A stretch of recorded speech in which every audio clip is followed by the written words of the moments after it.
Shalom rekan-rekan Dewasa Muda, selamat datang dalam ibadah online Persekutuan Dewasa Muda.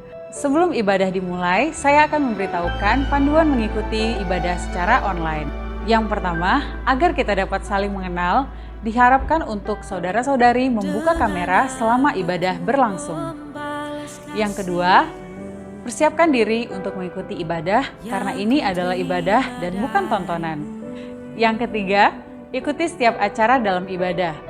Turut menyanyi ketika puji-pujian, ikut membaca ayat ketika khotbah menunjukkan ayat untuk dibaca, dan berdoa ketika diajak untuk berdoa. Yang keempat, karena ini adalah ibadah dan bukan tontonan, dilarang untuk bercakap-cakap selama ibadah berlangsung. Yang kelima, gunakanlah pakaian yang sopan dan duduklah dengan sopan. Selamat menikmati lawatan Tuhan dalam ibadah Persekutuan Dewasa Muda hari ini. Tuhan Yesus memberkati. Nama Tuhan, Shalom. Rekan-rekan PDM yang dikasih oleh Tuhan, kita bersyukur bahwa pada malam hari ini kita diberi kesempatan lagi oleh Tuhan untuk boleh beribadah secara online. Kita percaya bahwa dimanapun kita berada, Tuhan hadir di tengah-tengah kita. Amin. Baik, sebelum kita masuk dalam hadirat Tuhan, mari bersama-sama kita satu dalam doa. Kami bersyukur ya Bapa untuk segala kasih setiamu dalam kehidupan kami. Sepanjang 2 minggu ini Tuhan kami telah menyaksikan dan merasakan kebaikan-Mu, pertolongan-Mu dalam kehidupan kami.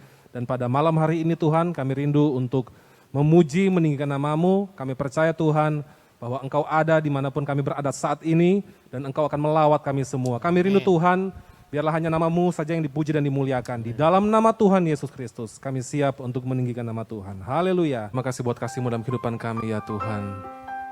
Karena itu kami mau selalu bersyukur kepada-Mu ya Tuhan. Sungguh Engkau Allah yang sangat baik bagi kami. Terima kasih Yesus Tuhan.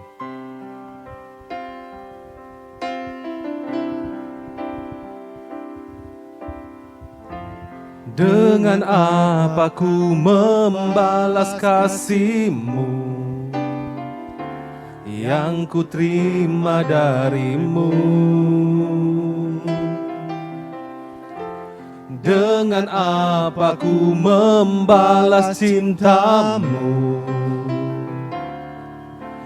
Oh Yesusku, ku mau selalu bersyukur, selalu bersyukur. Kau Tuhan yang setia, yang selalu menopang. Ku mau selalu bersyukur, selalu bersyukur. Kau Bapakku yang setia. Katakan, dengan apa akan kubalas? Dengan apa akan kubalas kasih-Mu yang ku terima dari-Mu? Dengan apa ku membalas cinta-Mu? Oh Yesusku, ku mau selalu bersyukur, selalu bersyukur. Kau Tuhan yang setia, yang selalu menopang. Ku mau selalu bersyukur, selalu bersyukur. Kau Bapakku yang setia. Katakan, ku mau selalu bersyukur, selalu bersyukur. Kau Tuhan yang setia, yang selalu menopang hidup kami. Ku mau selalu bersyukur, selalu bersyukur. Kau Bapakku yang setia. Mari bersama-sama kita angkat tangan kita dan katakan, ku mau selalu bersyukur, selalu bersyukur. Kau Tuhan yang setia, yang selalu menopang. Ku mau selalu bersyukur, selalu bersyukur. Kau Bapakku yang setia. Kau Bapakku yang setia. Katakan kau Bapakku, kau Bapakku yang setia. Mari berikan sorak-sorai bagi Allah kita. Haleluya, haleluya. Terima kasih Tuhan, terima kasih. Mari bersama-sama kita naikkan pujian ini. Kita bersuka cita di hadapan Tuhan. Engkau sungguh baik, teramat baik dalam hidup kami ya Tuhan. Haleluya. Terima kasih buat kasih-Mu dalam hidup kami ya Tuhan. Sungguh kami telah melihat dan merasakannya. Mari bersama-sama katakan. Dengan hati bersyukur masuk di hadirat-Mu, membawa pujian bagi-Mu Yesus. Ku memandang wajah-Mu, bersuka di depan-Mu, sambil menceritakan kasih-Mu. Ku mengangkat tanganku, bersorak-sorai bagi kebaikan-Mu. Sama-sama. Engkau baik, sangat baik, kasih setia-Mu tak pernah berubah. Engkau baik, sangat baik, kasih setia-Mu tak pernah berubah.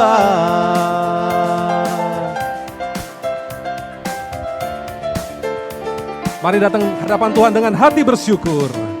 Dengan hati bersyukur masuk di hadirat-Mu, membawa pujian bagi-Mu Yesus. Ku memandang wajah-Mu, bersuka di depan-Mu, sambil menceritakan kasih-Mu.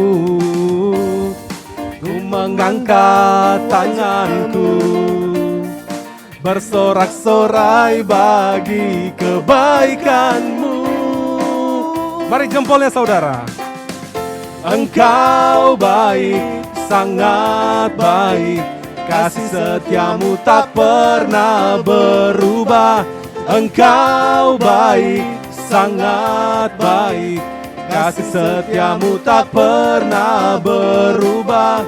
Engkau baik, sangat baik, kasih setia-Mu tak pernah berubah. Engkau baik, sangat baik, kasih setia-Mu tak pernah berubah. Engkau baik, sangat baik, kasih setia-Mu tak pernah berubah. Katakan engkau baik, sangat baik, kasih setia-Mu tak pernah berubah. Haleluya, berikan tepuk tangan terbaik bagi Allah kita. Haleluya. Puji nama Tuhan, kita akan mempersiapkan diri kita untuk mendengar firman Tuhan. Kita percaya bahwa rancangan Allah yang terbaik dalam kehidupan kita.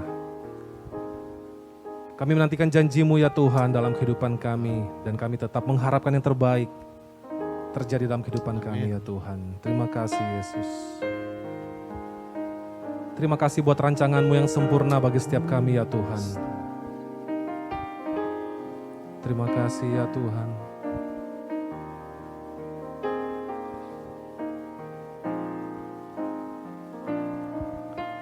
Ku nantikan janji Allah digenapi dalamku. Ku harapkan yang terbaik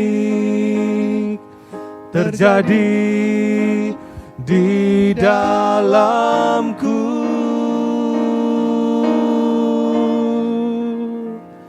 Yang ku tahu Dia kerjakan seturut firman-Nya bagi kemuliaan-Nya. Yang ku yakin Dia sediakan seturut kasih-Nya bagiku.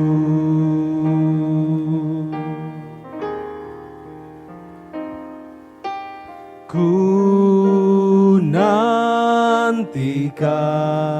Janji Allah, janji Allah digenapi dalamku. Katakan ku harapkan, harapkan yang terbaik terjadi di dalamku. Yang ku tahu Dia kerjakan seturut firman-Nya bagi kemuliaan-Nya. Yang ku yakin Dia sediakan seturut kasih-Nya bagiku. Yang ku tahu Dia kerjakan, katakan seturut firman-Nya,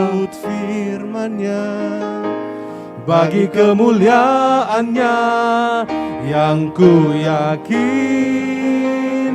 Dia sediakan seturut kasih-Nya bagiku. Mari bersama-sama kita angkat tangan kita dan sama-sama serukan. Yang ku tahu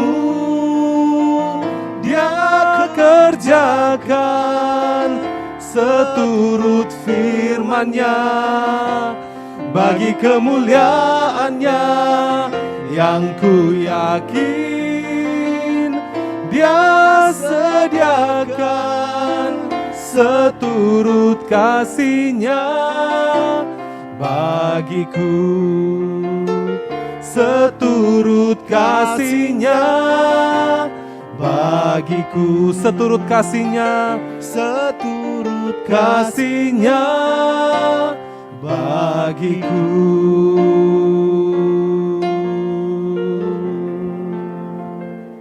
Bapa dalam kerajaan sorga, kami mengucap syukur, banyak terima kasih buat kasih dan anugerah yang sudah Engkau nyatakan dalam kehidupan kami, di mana pada saat kesempatan malam ini kami boleh bersekutu bersama, memuji, membesarkan akan nama Tuhan. Terpujilah nama-Mu Bapa, dan saat ini kami akan mendengarkan akan firman-Mu Tuhan. Kiranya Tuhan memberkati kami sebagai hamba-hamba-Mu juga Tuhan, yang rindu akan firman-Mu. Sebab kami tahu lewat firman-Mu kami akan diberikan kekuatan secara rohani. Amin. Untuk menjalanikan kehidupan kami yang sudah Engkau sediakan bagi kami, yaitu rancangan Tuhan yang indah bagi kehidupan kami. Amin. Tuhan. Terima kasih Bapak juga memberkati hamba-Mu Tuhan yang sudah Engkau pakai untuk memberitakan firman-Mu, supaya firman yang hamba-Mu sampaikan itu benar-benar firman yang berasal daripada Tuhan. Amin. Tuhan, kami tahu ada oknum atau pihak lain yang mau mencoba menggagalkan akan benih firman yang akan disampaikan Tuhan. Untuk itu kami bersatu hati memanggil nama Tuhan, yaitu di dalam nama Tuhan Yesus Kristus. Kami ikat, patahkan, kami hancurkan dalam nama Tuhan Yesus Kristus. Haleluya. Amin. Puji Tuhan, kita telah mendengarkan pujian, bahkan kita juga sudah memuji dan membesarkan nama Tuhan ya, walaupun lewat Zoom. Malam ini kita kedatangan Ibu Rita. Selamat malam, Cirita. Selamat malam. Terima kasih sudah bergabung. Terima kasih juga. Iya, malam ini puji Tuhan kita diberkati firman Tuhan oleh Ibu Rita. Kepada Ibu Rita tuh kami persilakan. Terima kasih semuanya. Shalom. Shalom. Senang sekali malam ini saya melihat wajah-wajah daripada pengurus dan anggota-anggota PDM. Terima kasih untuk kesempatan diberikan kepada saya kembali untuk menyampaikan firman Tuhan pada malam hari ini, ya. Dan saya pikir juga tidak terlalu terlambat juga karena ini masih suasana Paskah. Kalau saya mengucapkan selamat Paskah PDM-nya, gitu ya. Ya, malam ini pertama-tama juga saya ingin menceritakan bahwa di dalam Alkitab dari perjanjian lama sampai kepada perjanjian baru, ada 5 nubuatan tentang Yesus gitu ya. Yang seperti kita tahu, saya cuma mau mengingatkan kembali bahwa adalah Yesus lahir, Yesus mati, Yesus bangkit, Yesus naik ke surga, dan Yesus datang kembali. 80% daripada nubuatan ini semua sudah tergenapi, yaitu ke-1, ke-2, ke-3, dan ke-4. Yesus sudah lahir, Yesus sudah mati, Yesus sudah bangkit, Yesus sudah naik ke surga. Nubuatan yang kelima itulah yang sedang kita nanti-nantikan, gitu ya. Yaitu Yesus akan datang kembali untuk menjemput orang-orang kudusnya. Nah, di dalam penantian ini kita harus menjaga diri sebaik-baiknya supaya apabila Yesus datang menjemput, kita ada bersama-sama dengan Dia, tidak tertinggal gitu ya. Nah, di dalam penantian akan Yesus itu, kita akan belajar satu tema malam ini, yaitu berani berbicara, gitu ya. Sebenarnya kita semua bisa bicara, tetapi dalam kasus ini mau diangkat adalah berani berbicara. Karena ada juga orang yang tidak terlalu tidak banyak takut-takutnya, tidak pedenya itu ada ya. Karena kalau kita melihat ada 5 tipe orang di dalam kehidupan ini. Yang pertama adalah ada orang yang pendiam. Karena memang dasarnya itu tidak banyak bicara. Dia memang pendiam, dasarnya tidak suka bicara.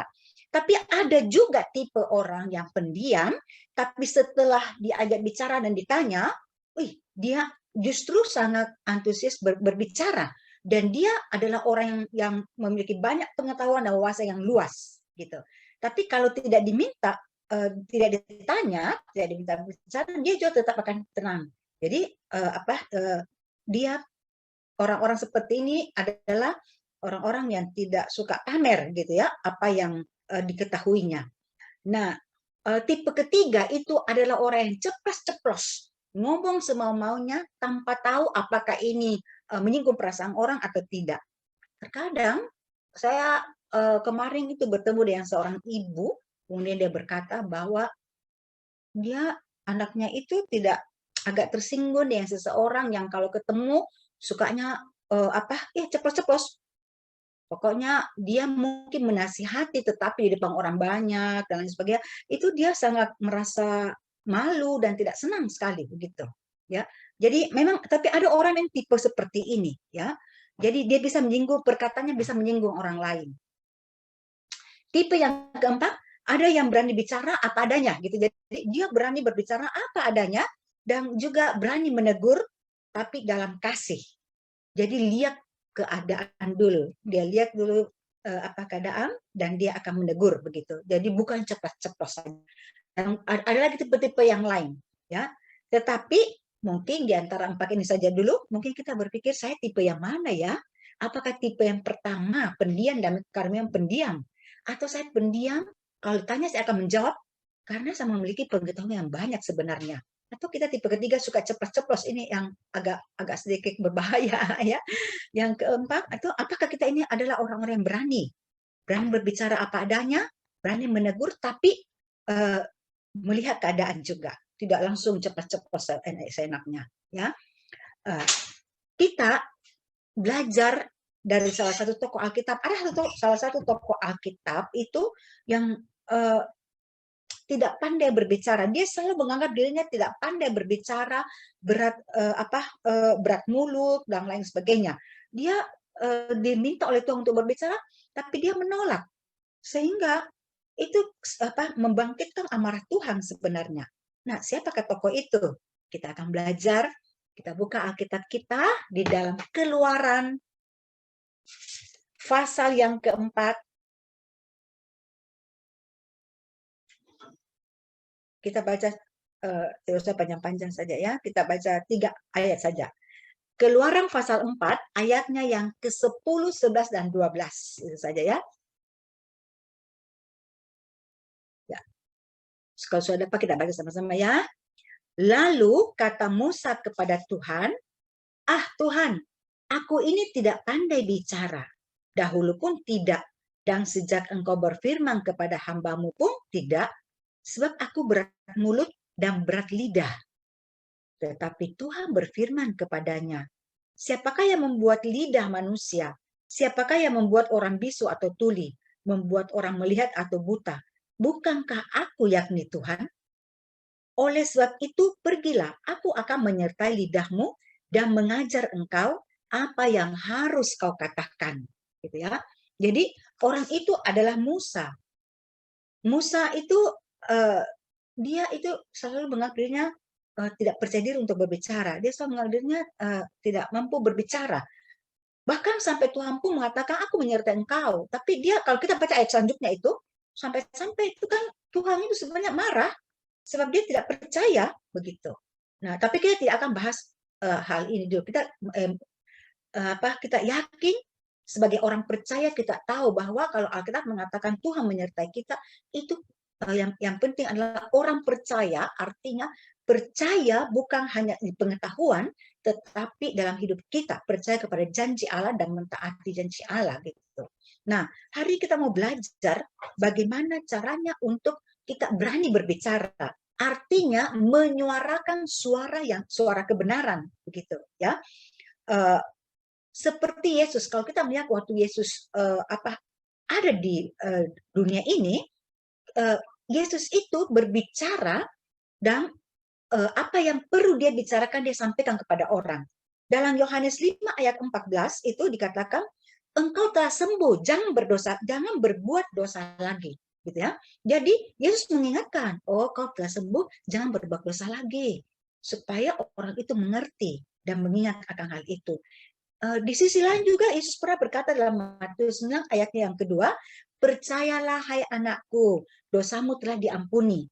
Yesus berkata, menyampaikan kepada orang itu bahwa dosanya sudah diampuni.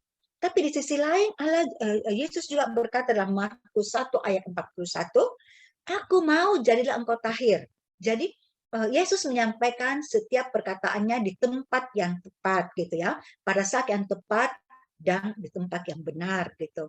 Nah, kita juga mau belajar untuk memakai, kali ini kita belajar secara khusus berani berbicara, berarti kita mau memakai perkataan kita untuk menjadi orang-orang yang Tuhan memakai hidup kita, secara khusus memakai mulut kita juga untuk menyampaikan suara kebenaran begitu ya. Tetapi saya mau memberitahukan dalam hal ini juga, jangan lupa bahwa hubungan dengan Tuhan yang kuat itu sangat menentukan ketika kita berbicara. Kalau kita memiliki hubungan yang kuat dengan Tuhan, ada urapan Allah yang mengalir dalam kehidupan kita, sehingga ketika kita berbicara, kita tidak berbicara dengan kekuatan kita, tapi Allah yang menyertai kita, sehingga orang itu dapat mengerti. Ya. Nah, sekarang mungkin saya cuma mau mengingatkan saja, mungkin kita ada di antara kita pernah merasakan tertekan, bahkan mungkin hampir stres karena tidak mampu berbicara pada saat kita merasa dirugikan. Jadi ada beberapa hal di mana seseorang dirugikan, tapi dia tidak bisa dirugikan dalam hal ini artinya dia menjadi korban, tetapi dia tidak bisa berbicara. Dia dalam ketakutan saja begitu. Jadi contohnya antara lain ya, dibully. Pembulian itu terjadi di mana-mana. Mungkin dulu waktu kita di sekolah, saya pernah membaca sebuah berita, ada satu artis yang mengalami pembulian pada saat dia sekolah, dan sampai hari ini masih terasa pembulian itu terjadi pada dia. Dia masih trauma dengan waktu dia dibully di sekolah waktu itu ya. Jadi dalam proses ini bahkan ada di kantor ya, selain di sekolah, mungkin dulu di kantor, di tempat pekerjaan, lingkungan di mana kita tinggal dan bergaul, mungkin masih ada pembulian bisa terjadi. Nah, kita tidak berani berbicara. Mengapa ada orang yang tidak berani berbicara? Karena dia takut diancam. Kalau dia berbicara, dia diancam gitu ya, mau dipukul lah, mau diapa dan lain sebagainya, sehingga dia tidak berani berbicara. Saya ingat itu satu anak penjual bubur, saya ini melihat dari berita, ini sudah bertahun-tahun yang lalu, tapi saya selalu mengingatnya karena sangat berbekas di hati saya, betapa kasihan sekali ya. ada seorang anak penjual bubur. Dia kelas berapa SD saya lupa waktu itu diwawancara. Anak ini suka dibully karena dianggap miskin. Terkadang jujur orang-orang yang merasa dirinya kaya itu suka menekan orang-orang yang tidak kaya gitu. Orang-orang yang tidak kaya biasanya itu takut kepada orang-orang yang kaya. Padahal sebenarnya di mata Tuhan tidak ada perbedaan sebenarnya, ya. Tapi itu biasanya yang terjadi. Nah, teman-teman sekolah anak ini suka sekali membuli anak penjual bubur ini. Dan dia merasa malu sekali, hai anak penjual bubur, dihina-hina gitu. Dia merasa malu sekali. Satu hari dia berkata kepada papanya, Pak, kasih pindah saya sekolah. Saya sudah tidak tahan sekolah di situ. Setiap hari dihina, terus dibilang-bilangi. Kalau istilah sekarang dibully lah begitu. Papanya bilang, tidak apa, kau harus sekolah di sana saja. Ya papanya acuh saja, gitu. Kalau tidak salah 3 hari kemudian, dia mendapati anaknya mati, bunuh diri. Anak-anaknya tidak tahan karena bully yang dia terima. Kasihan sekali, gitu ya. Jadi kalau tidak ada jalan keluarnya, ini sangat berbahaya. Itu sebabnya kita sebagai orang-orang percaya, kita mau belajar untuk berani berbicara. Apabila merasa tertekan, kita belajar berbicara, berdoa dengan sungguh-sungguh, dan harus ada jalan keluar dalam kasus-kasus seperti ini. Jangan membiarkan diri untuk ditekan dan hidup dalam tekanan, terancam, takut dan lain sebagainya. Kita perlu berani untuk berbicara, menyatakan apa yang benar, ya. Kalau kita memang ada dalam kebenaran. Itu sebabnya ini anggota-anggota PDM kan banyak anak-anak, punya banyak anak-anak. Jadi kadang-kadang anak-anak itu diajari selalu mengalah, meskipun dia benar selalu mengalah. Jadi sebenarnya itu juga kurang bagus. Saya baru beberapa waktu yang lalu saya bertemu dengan salah seorang anak yang sudah cukup dewasa gitu ya. Dan dia adalah mantan anak sekolah minggu. Bagi saya dia anak yang sangat baik, taat dan lain sebagainya. Tetapi ini mungkin dari pihak keluarga selalu anak ini diajar mengalah. Dan pada akhirnya dia menjadi anak yang penakut. Pada akhirnya ketika dia mulai remaja dan besar, itu dia mulai ditekan dan dibully. Karena kan dianggap takut. Jadi begitu. Jadi kalau dia digertak, dia suka ketakutan. Dia boleh lagi berbicara. Pada akhirnya sepertinya seakan-akan anak itu di bawah tekanan untuk diajak minum minuman keras, melakukan hal-hal yang tidak benar, dan berkumpul dengan orang-orang yang tidak benar. Ya, jadi dalam kasus ini juga saya rasa anak-anak kita itu perlu diajarkan, ya, hal-hal di mana mereka harus berkata tidak pada tidak dan ya pada saat mereka harus berkata ya, gitu. Ketika saya teringat anak penjual bubur ini. Ketika anak saya masih kecil, dia pulang dan mengatakan, Mami, di sekolah saya dihina. Saya bilang, siapa anak itu? Lalu dia memberitahu temannya. Saya tanya dia, jadi kamu diapakan? Jadi anak ini mulai tertekan. Sebabnya saya muncul di sekolah. Saya merasakan saya harus muncul daripada anak saya tertekan dan pemberitahuan kepada guru karena guru juga cuek karena mereka terlalu banyak murid dan lain sebagainya. Saya berharapnya di anak itu dan saya berbicara kepada anak itu.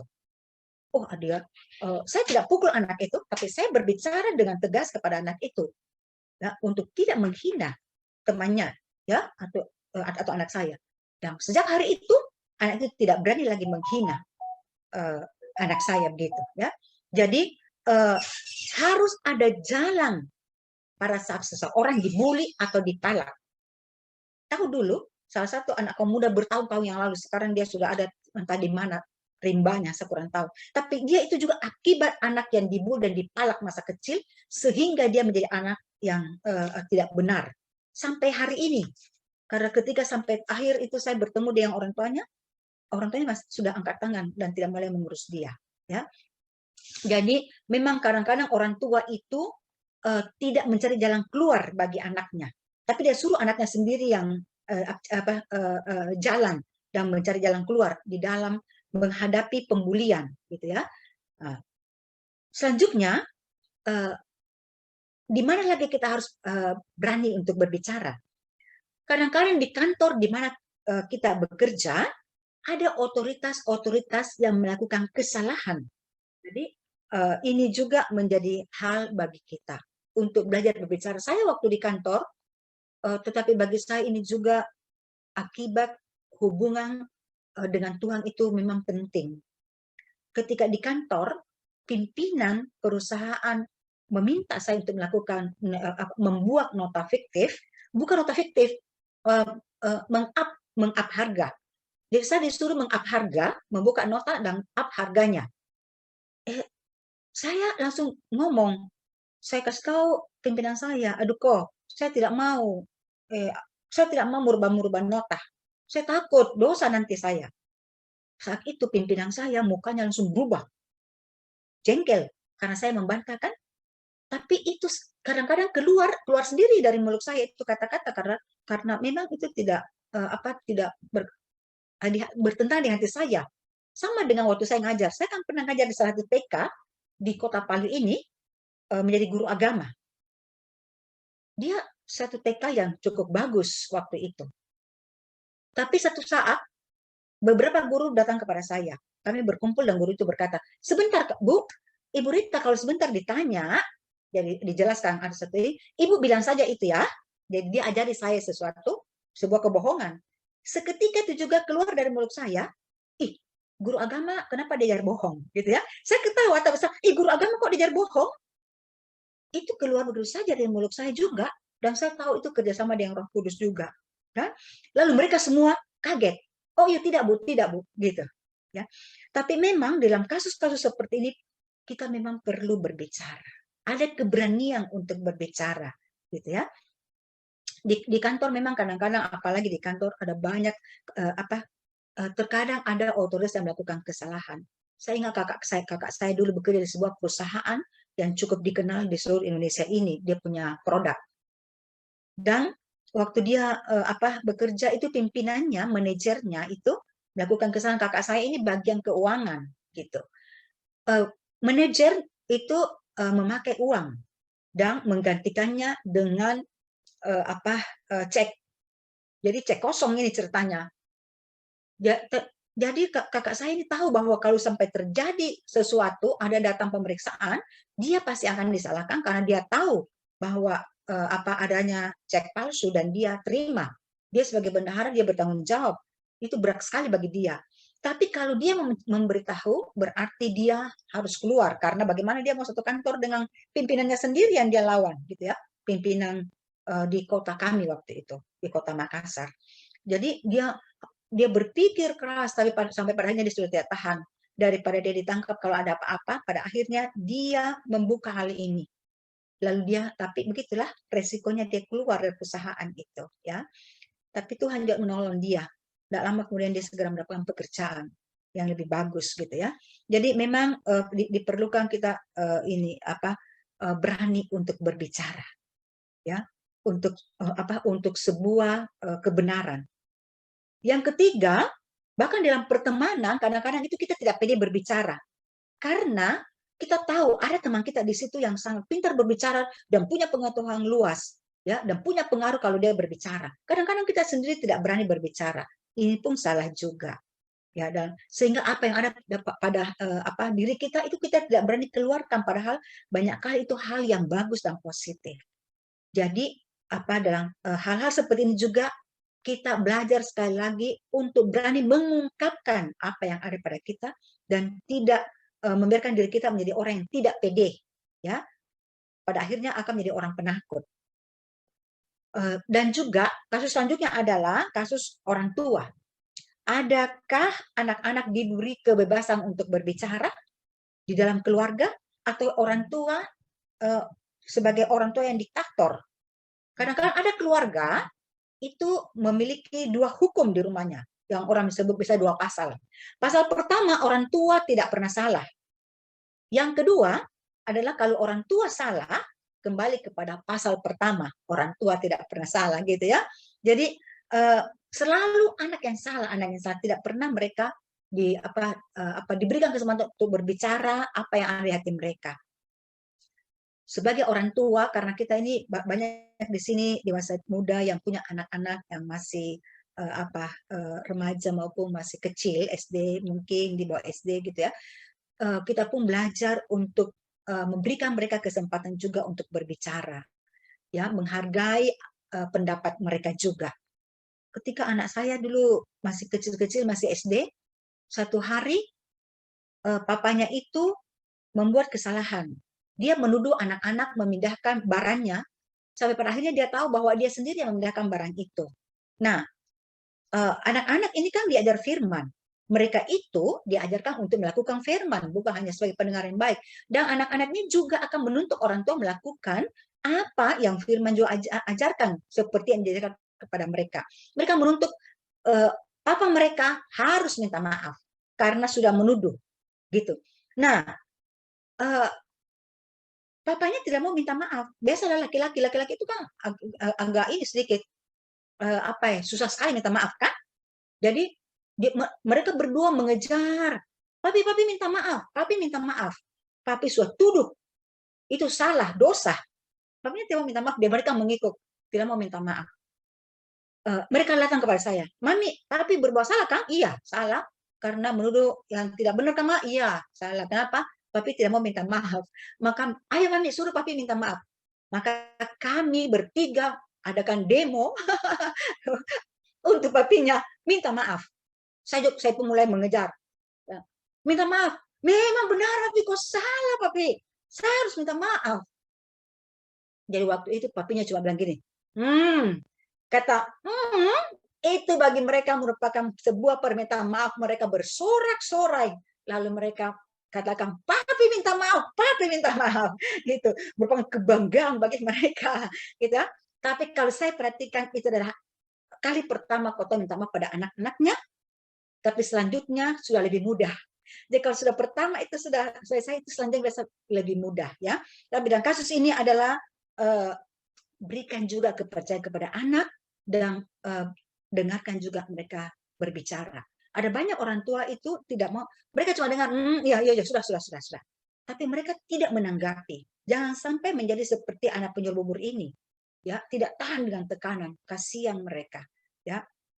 Selanjutnya adalah kalau Anda seorang pimpinan, adakah Anda menerima masukan dari karyawan-karyawan Anda atau menekan mereka? Gitu ya. Saya senang sekali dulu waktu saya bekerja, perusahaan di mana saya bekerja itu selalu memberikan saya kesempatan untuk bagaimana mengembangkan atau potensi yang ada pada saya, keluarkan potensi yang pada saya untuk melakukannya di perusahaan begitu. Sehingga saya pernah bekerja di sebuah perusahaan, belum setahun saya bekerja, itu ada beberapa cabang-cabang anak-anak perusahaan baru itu terbuka, itu penjualan buku, berhubungan dengan sekolah-sekolah begitu ya, macam-macam gitu. Jadi diberikan kesempatan, ya, menghargai mereka juga. Ya, kadang-kadang kan pimpinan terlalu keras lah begitu ya, agak sulit menerima masukan dari karyawan. Tetapi kadang-kadang banyak kali juga karyawan memiliki juga ide-ide yang bagus untuk dikembangkan, ya. Kadang-kadang juga mereka memiliki masukan-masukan yang bagus untuk perusahaan. Nah, dan itu di sebuah perusahaan. Tetapi dalam keluarga, terkadang jujur ini memang banyak saya mendengar hal seperti ini. Ada suami atau istri menerima perlakuan buruk pasangannya, tapi mereka diam saja dengan dalih ya sudahlah demi anak-anak dan keutuhan rumah tangga. Itu kadang-kadang kasar dan lain sebagainya. Itu kadang-kadang kekasaran ini bukan terjadi pada pihak suami kepada istri, kadang-kadang ada juga istri kepada suami. Saya punya teman itu kalau istrinya marah, dia ambil kepala suaminya, dia pukul di tembok, gitu. Ya, jadi suaminya takut sekali sama istrinya, gitu ya. Jadi karena dianggap istrinya kejam, gitu ya. Nah, Tapi ada juga sebaliknya, dan itu memang banyak juga biasa suami-suami yang keras dan melakukan KDRT kepada istri, dan istri bilang saja biarlah ini demi anak-anak dan lain sebagainya. Tetapi dalam kasus-kasus seperti ini kita perlu berbicara. Kalau kita tidak berbicara, tidak akan bisa ada solusi dalam hal ini. Atau mungkin ada orang yang disegani yang berbicara sehingga didapatkan jalan keluar. Ya, jadi tidak bisa ada pembiaran-pembiaran seperti ini, penekanan-penekanan pada diri kita sehingga bisa membuat diri tertekan dan pada akhirnya stres, gitu ya. Nah, sebagai orang percaya, bagaimana sikap kita seharusnya? Maksudnya kita mulai berpikirnya, bagaimana sikap kita seharusnya waktu kita melihat dan menyaksikan sendiri sebuah ketidakbenaran terjadi di hadapan kita. Apakah kita mau diam saja? Banyak orang ambil jurus begini saja, diam saja, masa bodoh amat. Supaya kita aman, gitu ya. Tetapi PDM ini, kalau saya melihat pelajaran ini next level, karena berarti PDM ini harus memiliki kepekaan, dilatih untuk memiliki kepekaan. Ini kan tidak tema ini tidak datang dengan sendirinya, tapi ini tentunya atas kehendak Tuhan sehingga tema ini datang.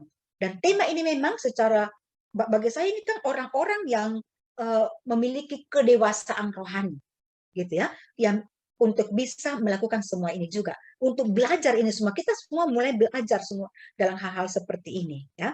Jadi apakah kita melihat atau menyaksikan saya diam-diam ketika melihat sesuatu ketidakbenaran terjadi di hadapan mata kita, atau kita melakukan sesuatu, ya.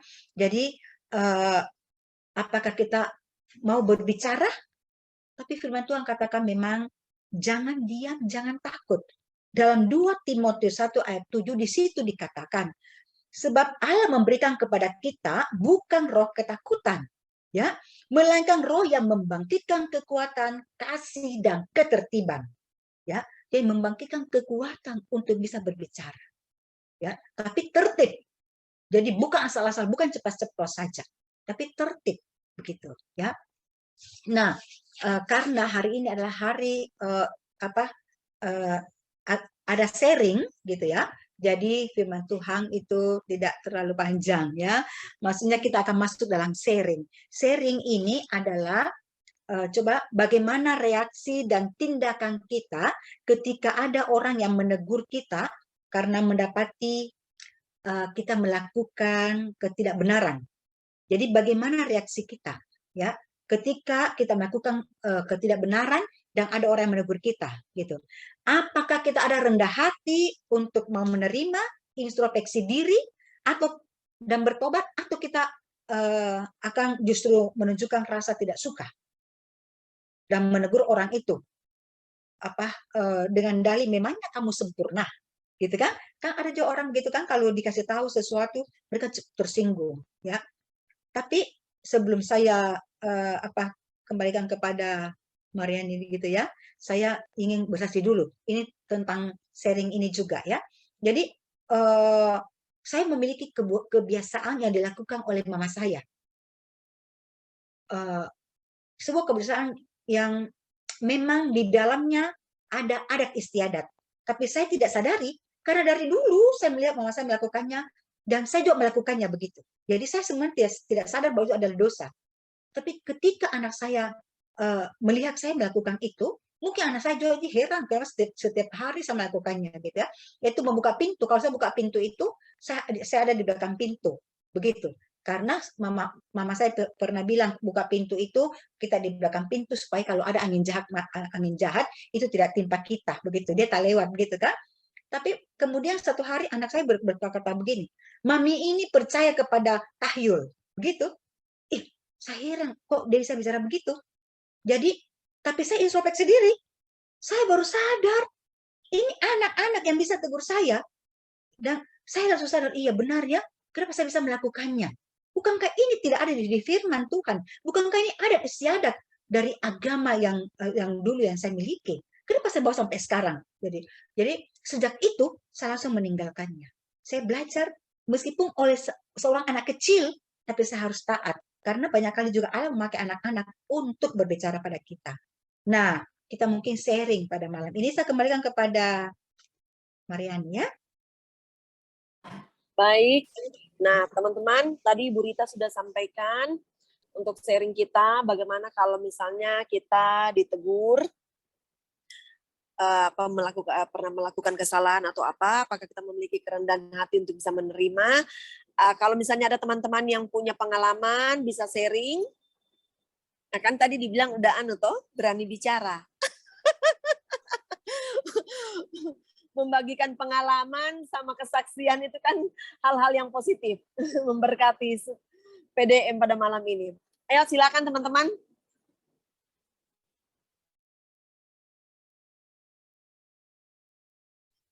Mana prakteknya ini? Ini kan praktek, langsung praktek ini, berani berbicara. Atau langsung penunjukan lah. Boleh Bu Rita. Ardi boleh?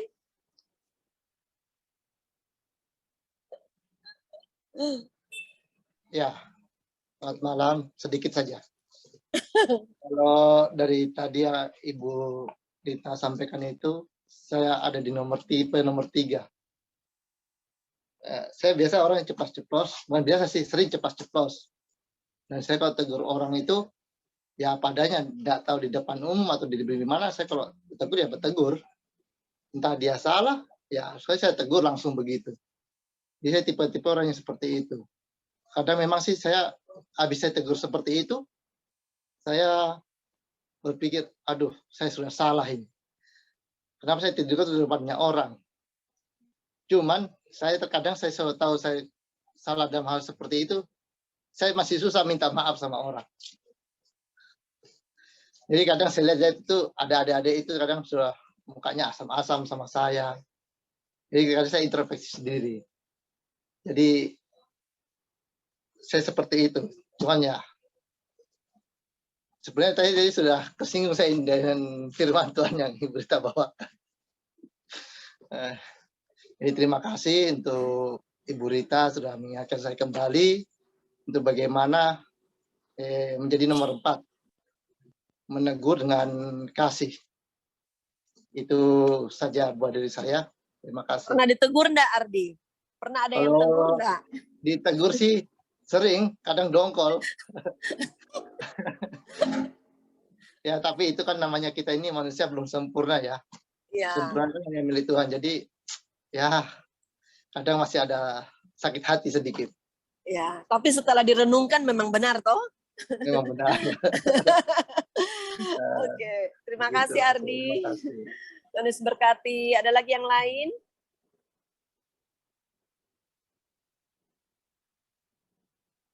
Frans?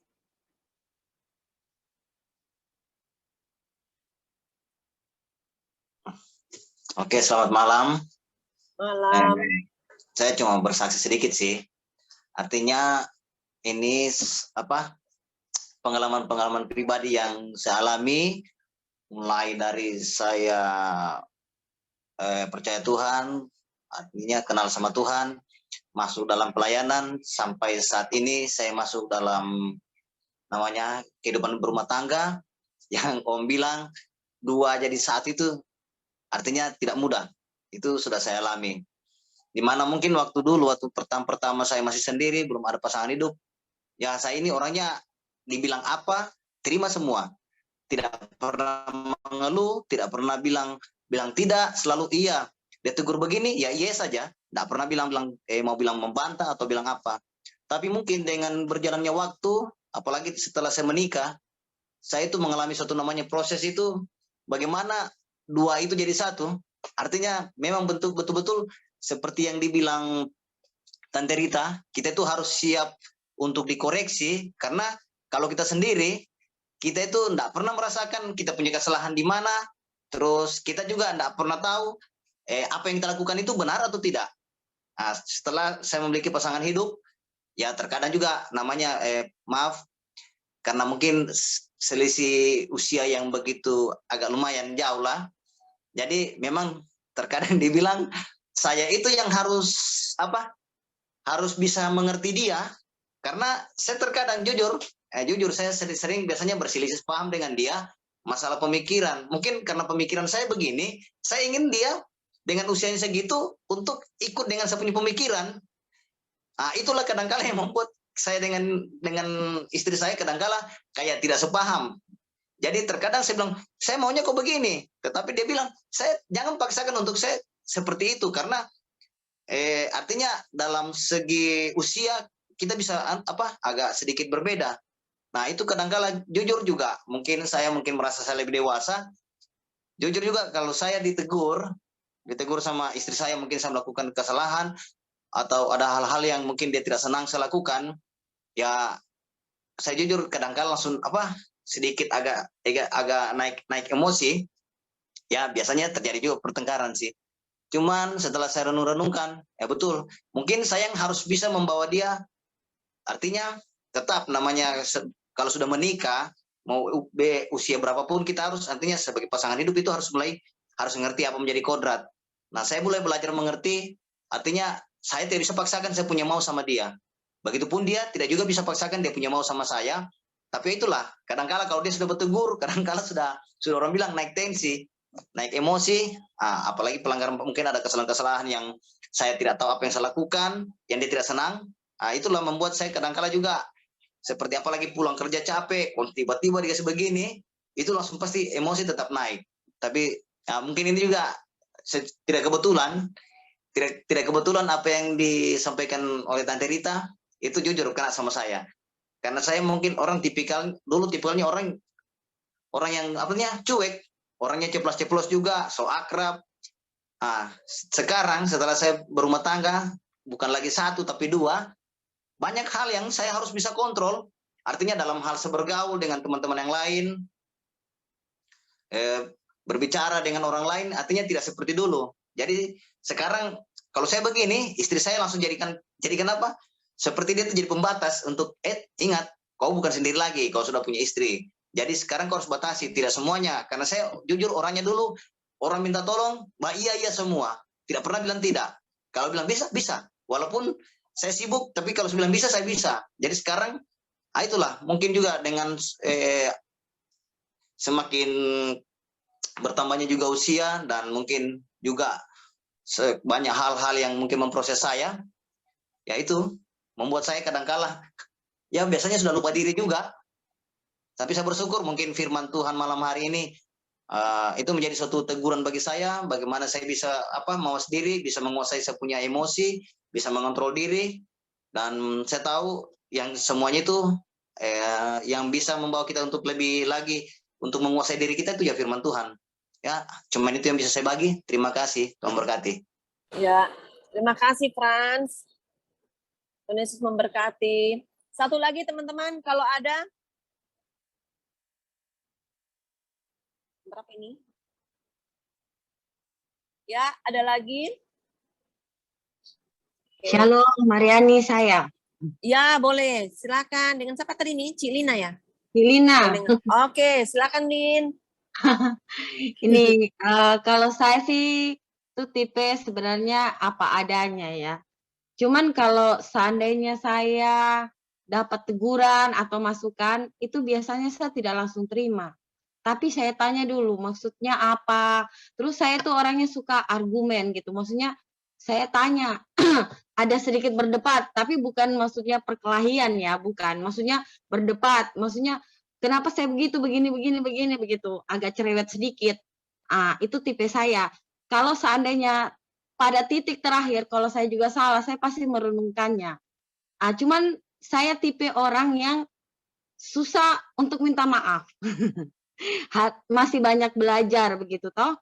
Cuman untuk menyadari kesalahan tuh, saya kadang-kala menyadari bahwa saya salah gitu, saya renungkan toh. Tapi saya tidak melakukannya lagi gitu. Kalau saya merasa salah, saya ditegur, dan saya kadang-kala pas seperti di toko gitu kan, orang-orang toko misalnya orang-orang yang dekat dengan saya kayak admin saya seperti itu kan, mereka itu kan keseharian sama-sama saya. Jadi saya tahu kalau pada saat mereka tegur saya, itu saya tahu mereka itu tulus. Karena orang-orang yang tulus itu buat saya itu orang-orang di sekitar kita. Jadi kayak teman-teman kita, sahabat kita. Jadi itu kadang-kala masukannya ke kita itu kadang-kala memang menyakitkan. Kadang-kala secara otoritas saya ini bos gitu, kenapa kau tegur gitu kan, enak sekali gitu. Saya kan bebas seperti itu kan. Tapi kadang-kala, Lin, kau tidak boleh seperti itu. Lin, tadi yang kau bikin seperti itu salah. Kau tadi seperti ini bikin. Nah, itu membuat kadang-kala kita itu sebenarnya egonya kita juga tinggi gitu toh. Tapi lantaran kita juga kita pikir mungkin itu baik untuk kita kan, walaupun kita waktu itu belum ini, tapi begitu saya tipe orang yang suka merenungkannya itu ke belakang. Jadi pas saya pulang, mungkin saya lagi mandi, apa yang mereka katakan itu ada begitu di telinga saya gitu, dan besok pagi itu saya berusaha untuk berubah. Kalau tipenya saya ini untuk sahabat saya juga adalah orang yang berani berkata apa adanya. Kalau misalnya teman saya atau sahabat saya mau mereka itu saya itu kan orang yang punya standar begitu. Dalam hidup saya tuh selalu segala sesuatu itu ada standarnya begitu. Jadi buat saya, untuk teman-teman saya, adik-adik saya, saudara-saudara saya, kalau memang saya harus tegur, saya akan berkata apa adanya begitu. Jadi saya tidak pernah maksudnya kadang-kala memang menyakitkan bagi mereka ya. Kadang-kala saya itu harus marah, harus menegur keras. Tapi saya itu sebenarnya tulus gitu. Saya mau mereka itu berubah, saya mau mereka itu menjadi lebih baik begitu. Jadi bagaimana ya, tipe saya itu orang yang mau selalu lihat orang lain tuh sukses begitu. Jadi saya tuh kadang-kala begitu. Ingin lihat teman-teman saya sukses, teman-teman saya berhasil. Tapi kadang-kala banyak yang bilang juga cara saya terlalu keras untuk mendidik mereka begitu kan. Jadi saya juga perlu istilahnya belajar untuk tidak muluk-muluk, tapi memang saya mau mereka itu menjadi teman sekawan saya, terus menjadi orang-orang dekat saya yang tulus lah begitu di dalam Tuhan. Jadi kalau itu untuk sahabat saya, jadi kalau misalnya ada yang saya tegur atau apa, itu tandanya saya mengasihi mereka begitu. Karena kan saya pernah baca itu di dalam mana firman Tuhan bilang kan, apakah dengan mengatakan kebenaran aku akan menjadi musuhmu gitu. Saya berpatokan seperti itu saja. Jadi buat saya untuk menegur orang atau saya ditegur itu ya memang apa adanya, kita harus bisa menerima begitu. Kalau menurut saya seperti itu. Terima kasih teman-teman. Baik, terima kasih Cilina. Tuhan Yesus memberkati. Apa masih ada lagi? Karena masih 8:30. Oke. Baiklah teman-teman semua. Jika tidak ada, saya ingin sharing sedikit ya. Saya ingin sharing dari firman hari ini. Saya juga dapat berkat bahwa pengalaman. Mungkin teman-teman lihat tipe saya orangnya enjoy aja. Orangnya suka ceria, tidak pernah sedih atau apa. Di usia-usia muda mungkin, aduh kayak so tua sekali. Di usia muda mungkin memang kita kalau ditegur kadang-kadang kita tidak bisa menerima. Tapi dari berjalannya waktu saya belajar bahwa orang bisa menerima kita menegur mereka itu kalau cara kita juga menegur mereka dengan bijaksana atau dengan cara yang baik gitu ya. Karena memang kalau tipe kita menegur orang juga dengan emosi atau apa, pasti semua orang juga akan tersinggung. Karena saya juga pernah mengalami hal seperti itu. Itu pengalaman yang saya bagikan. Dan saya belajar dari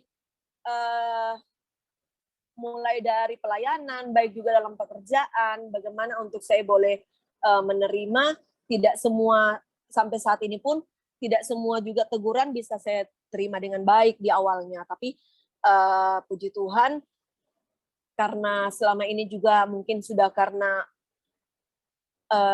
semakin bertambahnya usia ya, yang menegur saya juga cara menegurnya juga sudah baik, jadi saya menerimanya dengan sukacita dan dengan hal-hal yang positif untuk bisa menjadikan saya lebih baik gitu. Nah, dari saya sih untuk kali ini seperti itu. Jadi teman-teman, dari firman Tuhan malam ini saya belajar bahwa kita juga bagaimana kita dengan sendirinya pada saat kita the next level, maksudnya kita mungkin sebagai pemimpin atau kita mungkin sebagai seorang yang pemilik usaha atau mungkin kita sebagai karyawan, kita belajar mau menegur itu dengan cara yang bijaksana atau dengan cara yang bisa lebih baik begitu. Jadi kan orang menerimanya juga dengan baik. Dan yang kedua, saya belajar bahwa membagi berkat atau kita sharing atau berbicara, berani berbicara, tidak semua harus dalam hal yang pada saat menyatakan hal-hal yang tidak benar. Tapi kita belajar berbicara bagaimana kita bisa memberkati orang. Jadi misalnya contoh kayak malam ini kita bagi sharing, kita belajar untuk awalnya mungkin kita pasti akan gugup, semua orang pasti begitu. Lama-lama juga paling sekali kita coba pasti akan bisa. Jadi bisa-bisa sudah kita nanti yang pimpin sharing. Jadi saya bagikan ini ke teman-teman karena awalnya juga saya tidak seperti yang sekarang gitu ya. Awalnya tidak seperti sekarang. Disuruh berdoa pun dulu awalnya aduh ampun sampai so gugup sekali karena pertama pelayanan disuruh berdoa itu langsung di depannya Om Martino. Jadi kan seperti itu apa yang mau dibilang. Jadi tapi lama-lama setelah diulang berulang-ulang segala sesuatunya kita pasti bisa. Nah, dari saya ini mungkin ada dari teman-teman satu lagi sebelum saya tutup. Ibu Jane.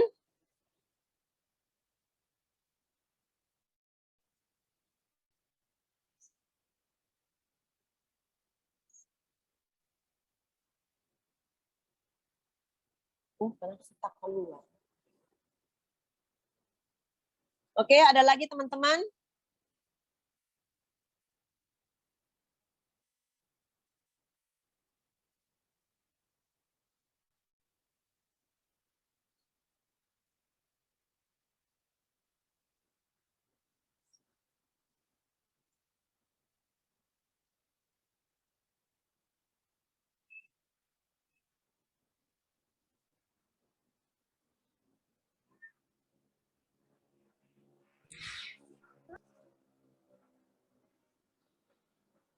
Oke.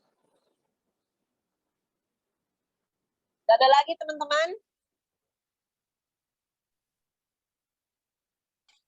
Ya, baik. Sudah tidak ada, saya kembalikan ke Ibu Rita.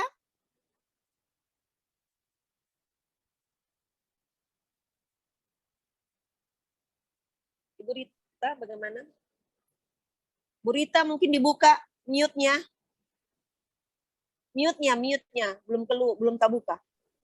Oke. Tunggu sebentar ya. Saya mungkin boleh kasih satu lagi kesempatan? Karena saya melihat ini ada satu yang akan pergi. Boleh. Ya, mungkin bisa kasih sharing. Mungkin yang merasa mau pergi. Silahkan.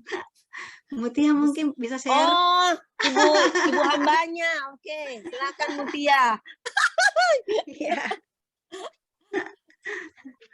Ya, terima kasih Ibu Rita buat kesempatan saya malam ini. Tadi kan ditanya bagaimana ya perasaan atau reaksi kita ketika ditegur. Ya, jujur tergantung ya Ibu Rita, misalkan dari siapa yang menegur gitu kan, terus dengan cara bagaimana orang tersebut menegur kita gitu. Saya sendiri pun selama bersama-sama dengan Ibu Rita pelayanan di Skala Minggu itu pernah ya saya ditegur satu kali sama Ibu Rita.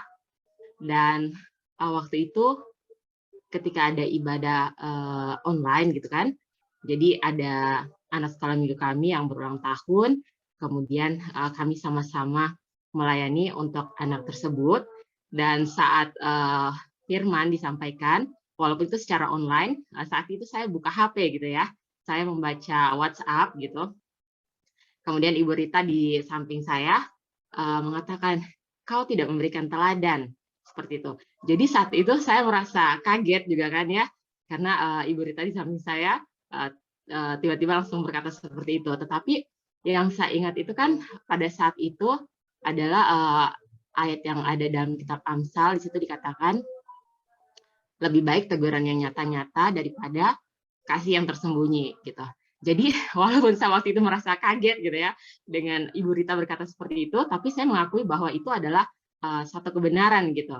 Karena apa yang saya lakukan adalah hal yang salah seperti itu ya. Jadi teguran seperti itu membuat saya itu akan terus mengingat gitu ya, bahwa sebaiknya ketika firman sedang disampaikan gitu ya, kita tidak sibuk untuk bermain membuka HP seperti itu.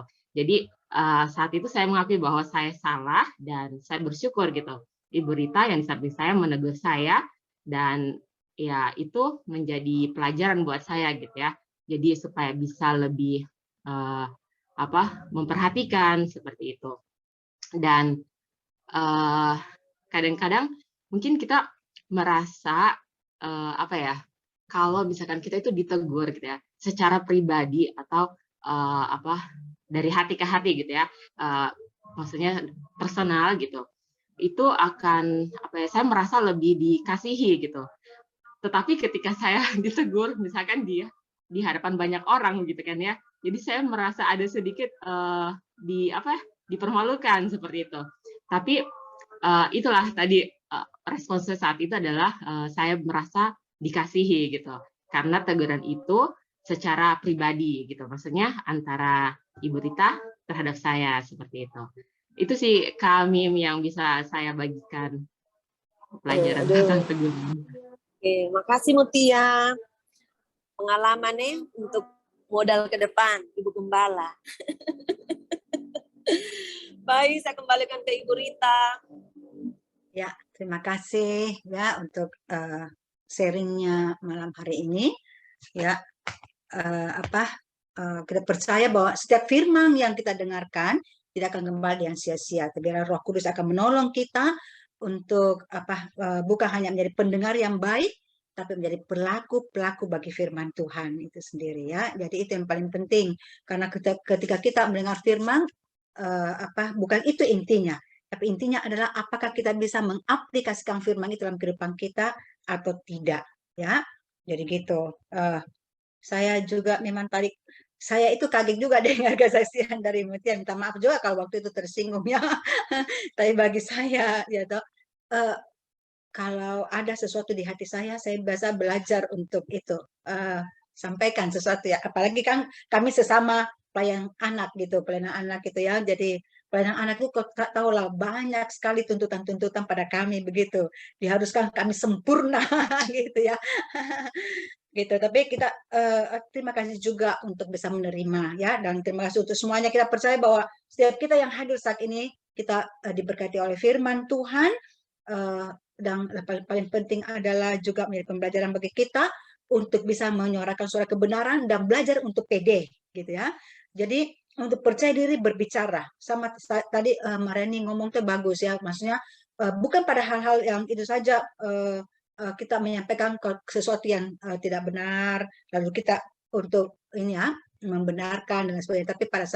Tapi perlu juga kita menyampaikan ketika kebenaran itu mereka melakukan kebenaran, perlu juga kita memberikan jempol kepada mereka atau pujianlah kepada mereka ya.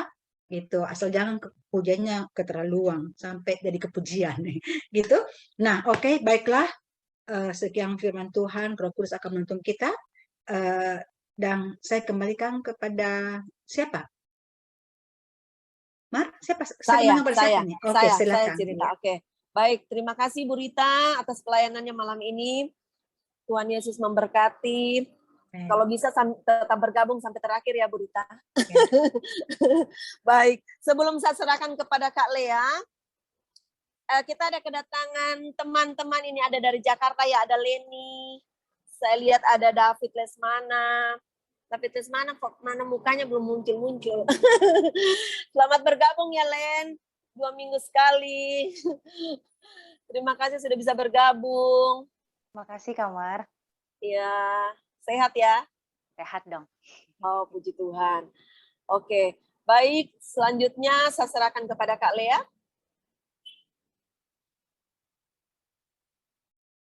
Ya, puji Tuhan, Shalom. Pertama-tama saya mengucapkan atas nama Persekutuan Dewasa Muda, baik koordinator maupun pengurus, kami mengucapkan terima kasih buat pelayanan Ibu Rita yang saat ini boleh memberkati kita semua, ya dengan tema Speak Up, berani berbicara.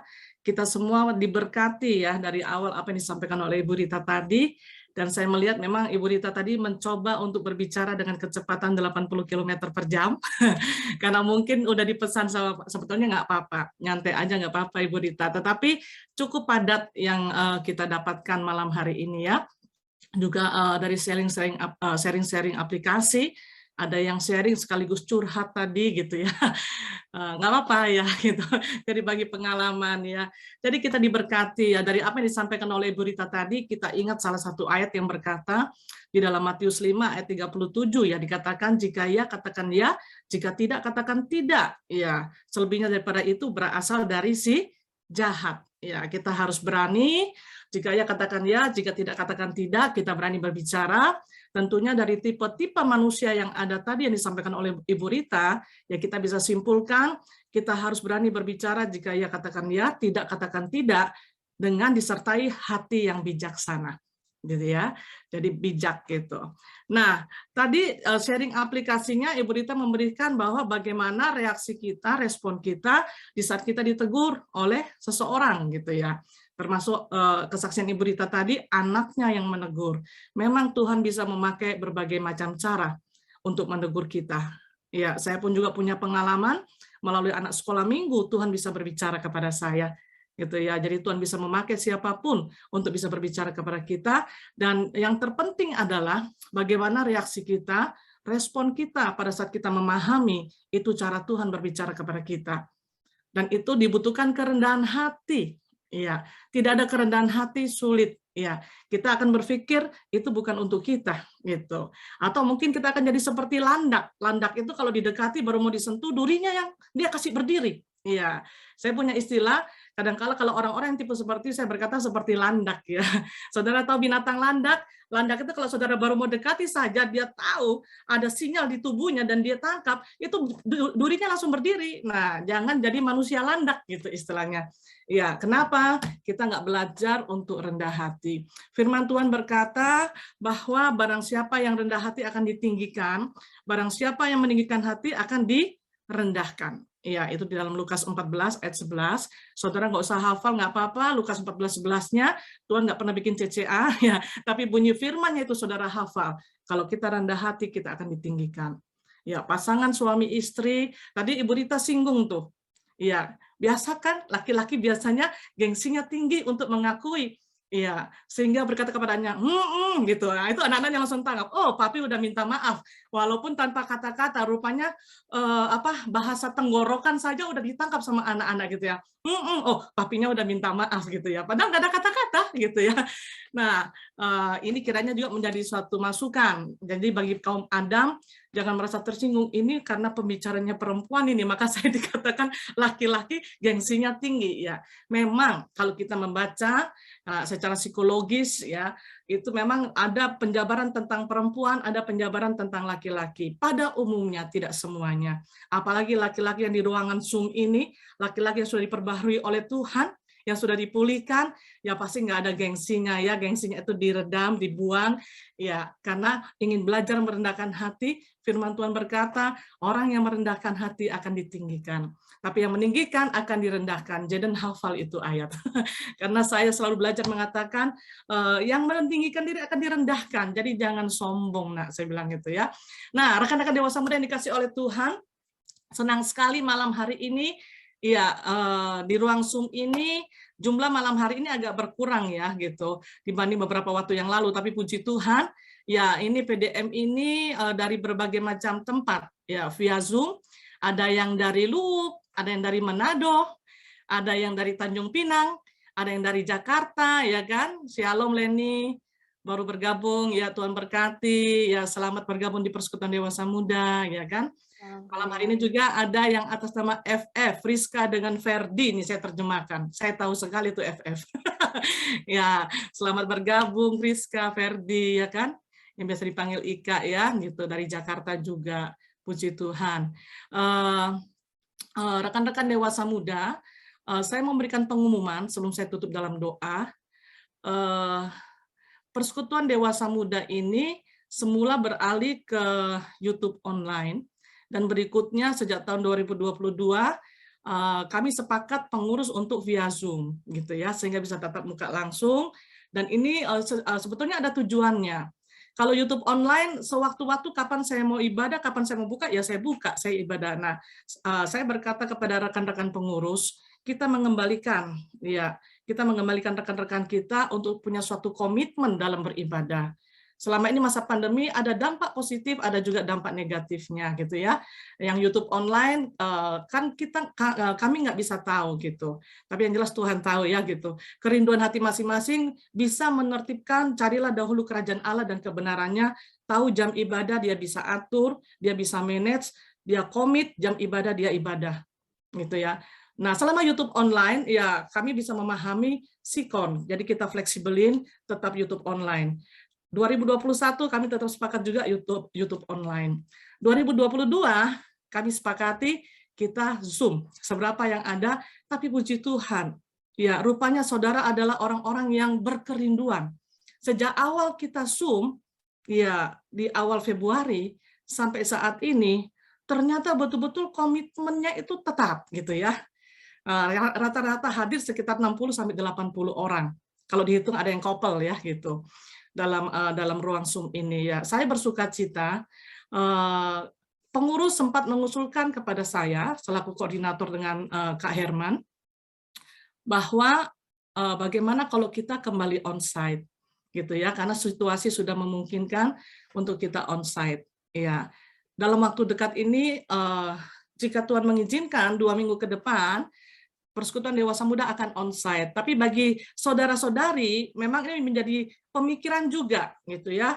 Kami senang sekali selama Zoom ini berjalan tahun 2022 dari berbagai tempat, ya dari yang masih remaja sudah pindah ke berbagai tempat, Tanjung Pinang, Manado, Luwuk, ya itu masih bisa mengikuti, gitu ya. Dan mau mengikuti. Jadi pertimbangan dan pemikiran kami pengurus, kalau toh kami harus onsite, saudara akan tetap bisa mengikuti karena tim multimedia akan tetap berjalan, yaitu via Zoom. Jadi saudara tetap bisa mengikuti via Zoom, gitu ya.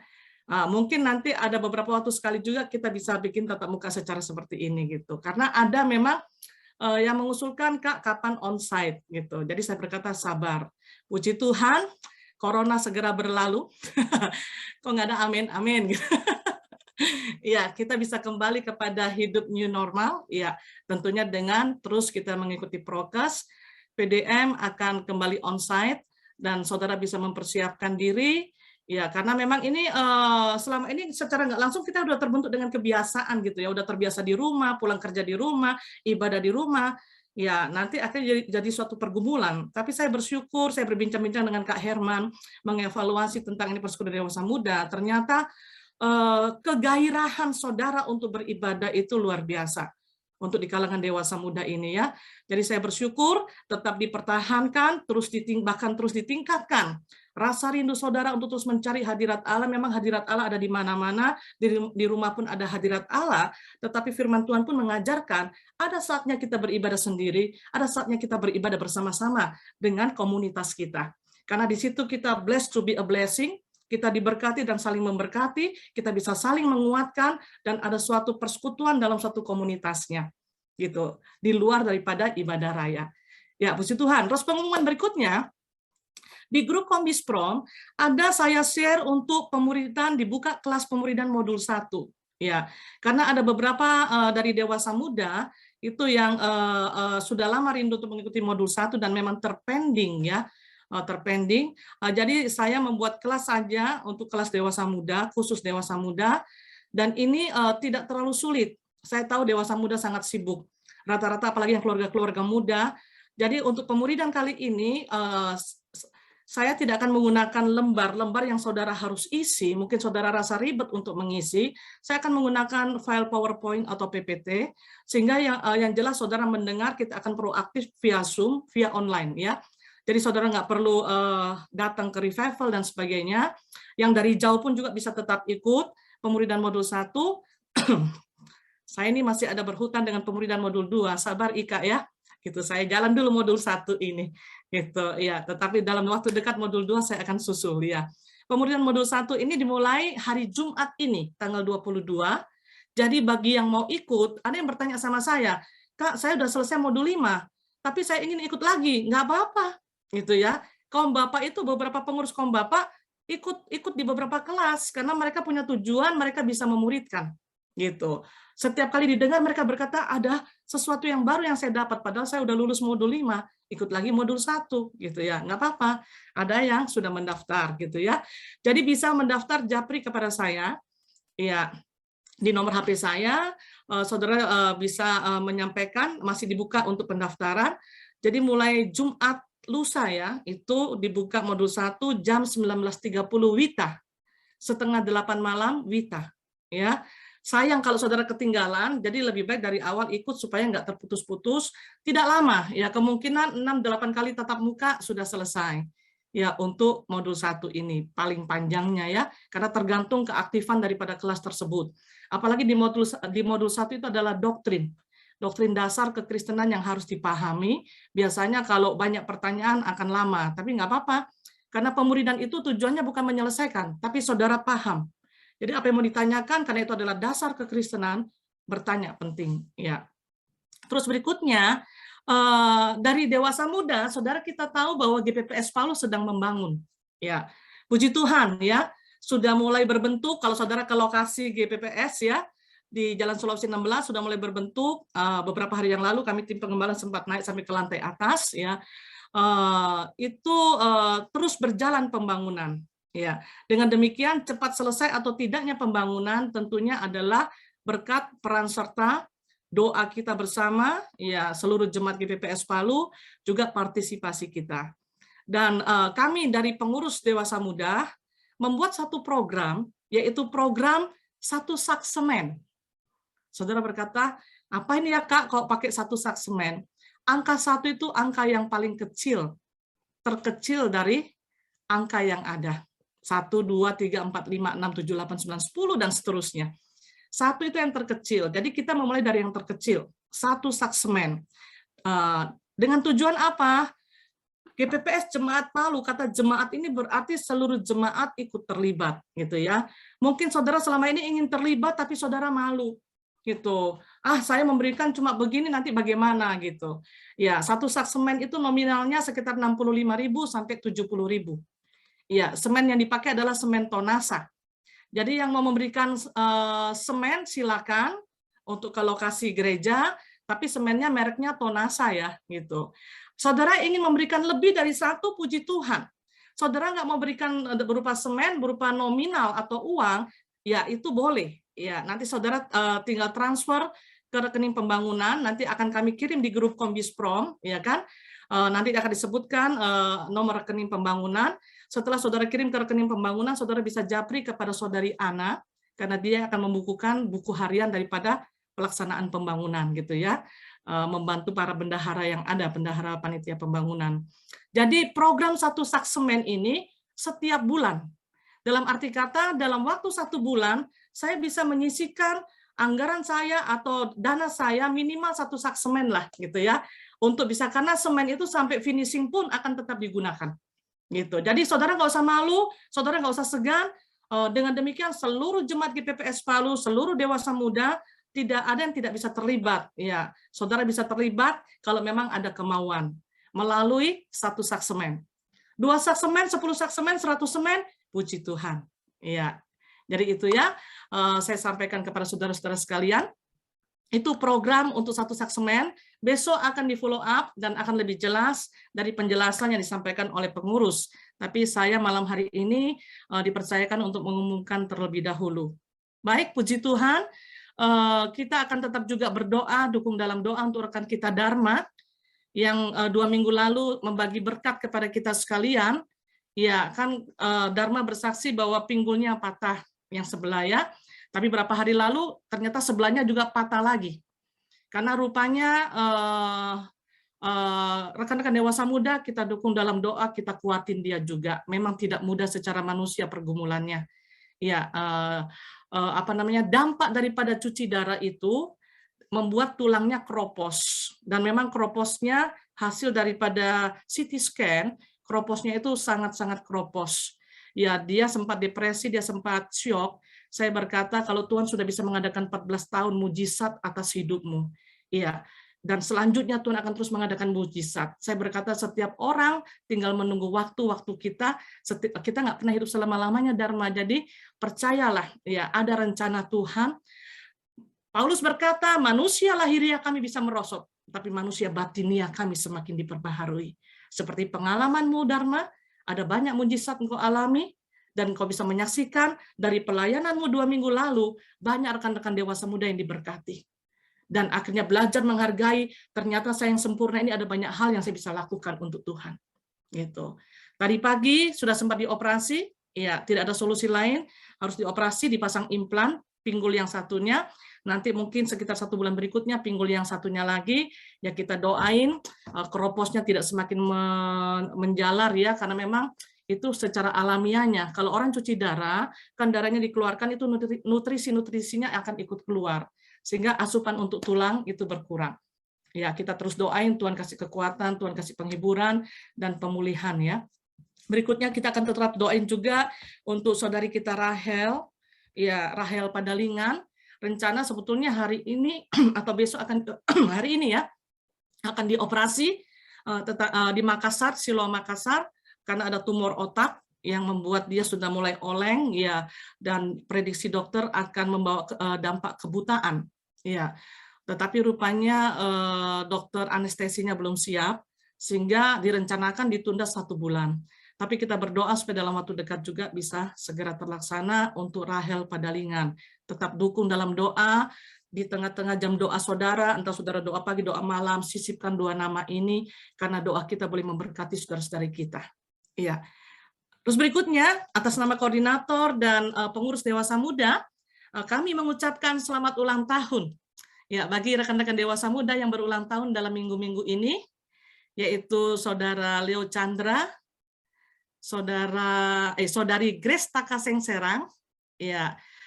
Ini kemarin 18, hari ini Grace Takaseng Serang ya. Besok Evelyn Dayo, saudara tahu Evelyn Dayo, pemilik Cafe Mamiku. Jadi besok kita boleh singgah di Cafe Mamiku. Boleh Evi? Ya, jadi berikutnya adalah saudara Andrew, ya, atau Andre Takaseng Serang. Rupanya kedua kakak beradik ini berdekatan hari ulang tahunnya, sangat efisien untuk bisa merayakan bersama ya, Andre dengan Grace yang malam hari ini dalam ruang Zoom. Puji Tuhan, Tuhan memberkati.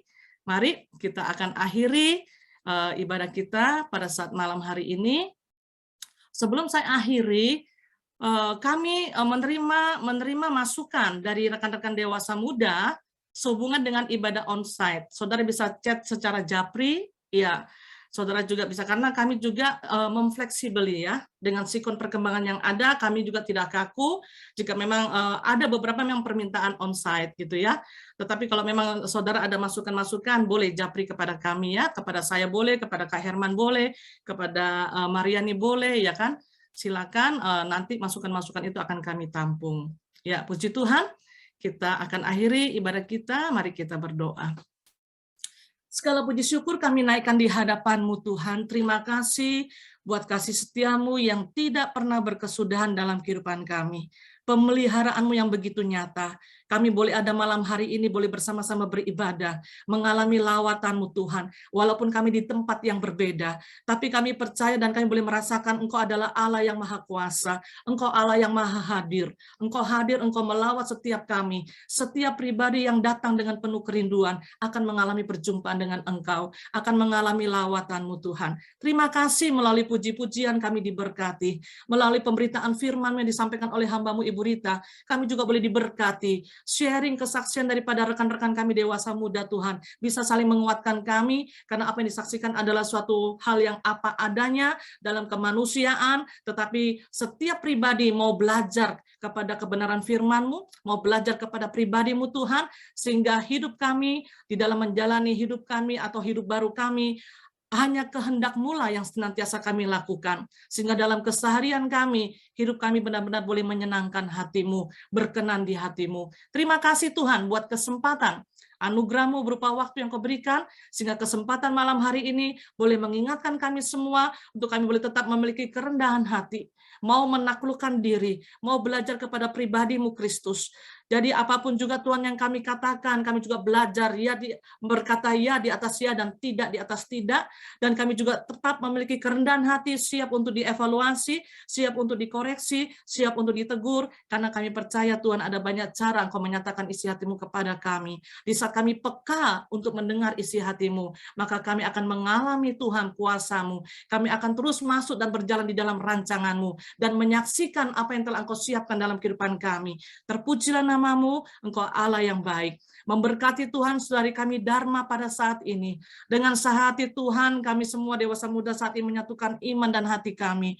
Tuhan, Kau berkati saudari kami Dharma ini Tuhan, untuk dia tetap boleh percaya bahwa Engkau adalah Allah yang baik, sungguh baik dan sangat baik. Tidak pernah sedikit pun dia menjadi kecewa Tuhan. Dia tetap menaruh pengharapannya kepada Tuhan Yesus Kristus. Apapun yang terjadi saat ini Tuhan, Dharma tetap percaya Engkau bersama dengan dia. Ada suatu rencana-Mu yang terus Engkau kerjakan dalam kehidupannya. Engkau pakai dia Tuhan untuk menjadi alat kemuliaan-Mu senantiasa. Saat ini Tuhan kondisinya di rumah sakit Engkau jamah. Semua tim medis yang menangani berikan hikmat-Mu Tuhan. Sehingga apa yang dilakukan, diagnosa juga Tuhan, pemberian obat-obatan, semua atas pimpinan-Mu Tuhan. Sehingga semuanya boleh berjalan dengan baik. Rencana juga untuk operasi berikutnya Tuhan, Engkau buka jalan, Kau campur tangan, sehingga semuanya bisa berjalan dengan baik. Tulangnya yang keropos Tuhan, hanya mujizat-Mu, hanya tangan kuasa-Mu yang mampu memulihkan, dan kami percaya tidak ada yang mustahil bagi-Mu Tuhan. Engkau sanggup melakukan segala sesuatunya. Limpahkan damai sejahtera-Mu, sukacita-Mu Tuhan, sehingga Dharma boleh tetap terus bersukacita, karena firman-Mu berkata hati yang gembira adalah obat yang manjur, tetapi semangat yang patah mengeringkan tulang. Itu sebabnya Tuhan, damai sejahtera-Mu terus melimpah atas saudari kami Dharma. Kami berdoa saat ini Tuhan, kami percaya tangan kuasa-Mu sedang menjamah dia, dan terus mengalirkan kuasa mujizat-Mu atas kehidupannya. Berkati juga Tuhan saudari kami Rahel, biarlah Tuhan dalam masa perawatan saat ini Tuhan di Makassar, Tuhan betul-betul saudari kami Rahel ini Tuhan tetap menaruh pengharapannya kepada Tuhan Yesus Kristus. Tetap percaya Engkau adalah Allah yang baik, sungguh baik dan sangat baik. Dan situasi kondisi apapun Tuhan, iblis tidak mengambil keuntungan. Dia tetap terus memperkuat imannya, komitmennya di dalam Engkau Tuhan. Campur tangan Tuhan, kalau Engkau menghendaki Rahel boleh dioperasi untuk pengangkatan tumor di otaknya Tuhan, kiranya Engkau campur tangan, biarlah kehendak-Mu yang jadi, sehingga Tuhan semua penjadwalan boleh berjalan dengan cepat dan tepat dan sesuai dengan tuntunan daripada Tuhan. Tim medis yang menangani adalah pribadi-pribadi yang Engkau tunjuk Tuhan, dan yang telah Engkau tetapkan, sehingga bisa menangani dengan tepat atas pimpinan dan hikmat daripada Tuhan. Terima kasih Bapa. Terpujilah nama-Mu, memberkati juga untuk pembangunan gedung gereja GPPS Palu Tuhan. Engkau berkati, pakai kami semua Tuhan. Kami percaya Engkau akan terus melimpahkan berkat kesehatan kepada kami. Dengan tubuh yang sehat Tuhan, kami bisa mengerjakan banyak hal, kami bisa melakukan banyak hal. Berkat finansial yang Kau berikan Tuhan, apa yang Kau curahkan dalam kehidupan kami juga bisa pakai untuk memberkati, untuk proyek-proyek-Mu yang Kau percayakan di GPPS Palu. Dalam hal ini adalah untuk pembangunan gedung GPPS Palu. Berkati seluruh dewasa muda ini Tuhan, yang saat ini juga mungkin belum sempat bergabung. Tuhan Kau berkati dimanapun mereka berada. Tuhan, kiranya Engkau limpahkan dengan berkat kesehatan, limpahkan dengan berkat finansial, Bukakan tingkap-tingkap langit-Mu Tuhan, curahkan berkat-Mu. Dengan berkat yang tercurah, ada banyak hal yang kami bisa lakukan untuk proyek-proyek-Mu Tuhan. Pakai kami sebagai manajer-manajer-Mu Tuhan, yang bisa Engkau percayai Tuhan. Untuk kami terus Tuhan, peka untuk mendengar isi hati-Mu, dan apapun yang kami lakukan yang Kau kehendaki, terus kami lakukan dalam kehidupan kami. Terima kasih Bapa, terpujilah nama-Mu, memberkati Ibu Rita yang saat ini sudah menjadi saluran berkat. Tuhan Kau berkati di dalam kehidupan keluarganya, berikan hati yang bijaksana, pertambahkan hikmat pengurapan-Mu, sehingga Ibu Rita boleh tetap terus menjadi tiang iman di dalam kehidupan keluarganya, yang boleh memberkati suami dengan anaknya, anak mantunya juga Tuhan. Diberkati dalam nama Yesus, pelayanannya Tuhan yang Kau percayakan, pertambahkan pengurapan-Mu senantiasa. Sebagai kepala sekolah-sekolah minggu Tuhan, pertambahkan visi-visi-Mu, sehingga boleh membawa anak-anak sekolah minggu untuk terus mengalami perjumpaan dengan Yesus, untuk membawa anak-anak sekolah minggu Tuhan untuk semakin cinta dengan Tuhan. Terima kasih Bapak, terpujilah nama-Mu, memberkati semua pelayan Tuhan yang terlibat malam hari ini, pengurus dewasa muda Tuhan yang sudah berjerih lelah, diberkati dalam nama Yesus. Terpujilah nama-Mu Tuhan, kami akhiri ibadah dewasa muda pada saat malam hari ini, di dalam nama Tuhan Yesus Kristus. Panah api serangan balik daripada si jahat, atas komitmen iman kami terhadap Engkau. Kami tahu Tuhan, iblis tidak tinggal diam. Apapun bentuk panah api serangan baliknya, kuasanya kami katakan hancurkan di dalam nama Tuhan Yesus Kristus. Masukkan kami semua dalam terang api kemuliaan-Mu, tutup bungkus kami dengan kuasa darah-Mu Yesus, sehingga kami boleh senantiasa berkemenangan bersama dengan Engkau. Dalam nama Yesus kami berdoa mengucap syukur. Saudara-saudara yang dikasih oleh Tuhan, terimalah berkat dari Allah Bapa dan Tuhan kita Yesus Kristus, serta dalam persekutuan Roh Kudus-Nya, ada menyertai kita sekalian, memberikan hati yang bijaksana kepada kita sekalian, dan membuat berhasil akan apapun yang kita kerjakan, mulai saat ini, sampai Tuhan Yesus datang kembali. Amin.